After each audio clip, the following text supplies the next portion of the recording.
थकित को शांति का वचन।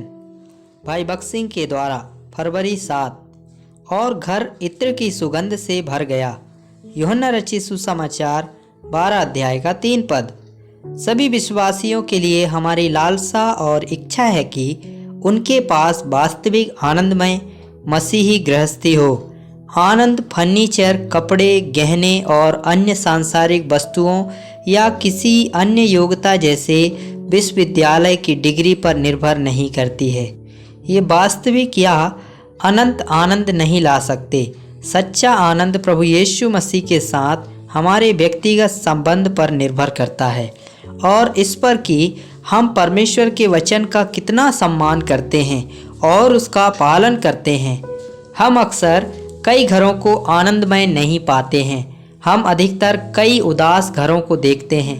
वे दुखी हैं क्योंकि वे ना तो परमेश्वर के वचन का सम्मान करते हैं और ना ही उससे सलाह लेते हैं या उनका पालन करते हैं। अब आइए हम परमेश्वर के वचन से देखें कि एक सुखी परिवार कैसे संभव हो सकता है। जिसे परमेश्वर ने जोड़ा है उसे मनुष्य अलग ना करे। मत्ती रचित सुसमाचार 19 अध्याय का 6 पद। यह एक सुखी परिवार के लिए पहली शर्त है।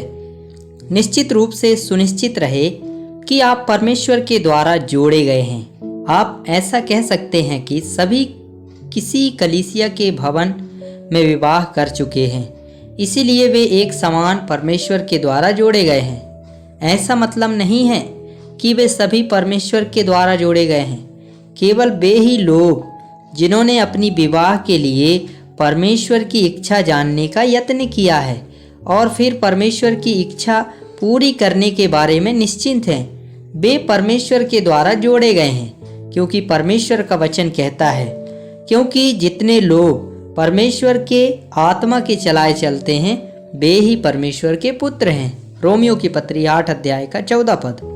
हम विश्वासियों के लिए परमेश्वर की इच्छा को जानने और पूरा करने की क्षमता को सर्वोच्च सौभाग्य मानते हैं। मैं इस आनंद की तुलना में कोई अन्य आनंद नहीं जानता। कई विवाहों में जोड़े पैसे या सोने के लिए या अपनी व्यक्तिगत भावनाओं से एक साथ जुड़ जाते हैं और कुछ बाहरी दिखावे या अन्य योग्यताओं जैसे कि एक ही जाति के होने के कारण या अपनी पसंद के कारण, कुछ तो दलालों द्वारा जोड़े गए हैं। इन सभी मामलों में उद्देश्य गलत और अवांछित है। परमेश्वर का वचन कहता है कि जो परमेश्वर ने जोड़ा है उसे मनुष्य अलग ना करे।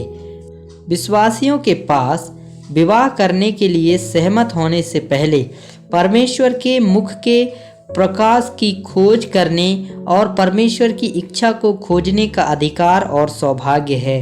इसमें 1 साल, 2 साल या इससे भी ज़्यादा समय लग सकता है।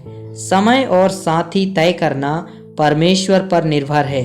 हम परमेश्वर को निर्देश नहीं दे सकते। जहाँ तक संभव है शास्त्र से मार्गदर्शन की प्रतीक्षा करना बेहतर है। इस कारण तुम निर्बुद्धि ना बनो, परंतु समझो कि प्रभु की इच्छा क्या है। इफिसियों की पत्री 5 अध्याय का 17 पद।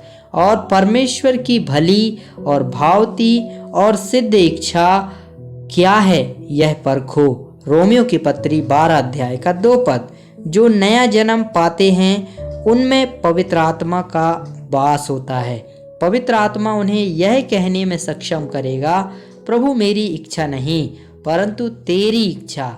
मैं आपकी इच्छा को सहर्ष स्वीकार करूंगा। हे प्रभु कृपया मुझसे बात करें।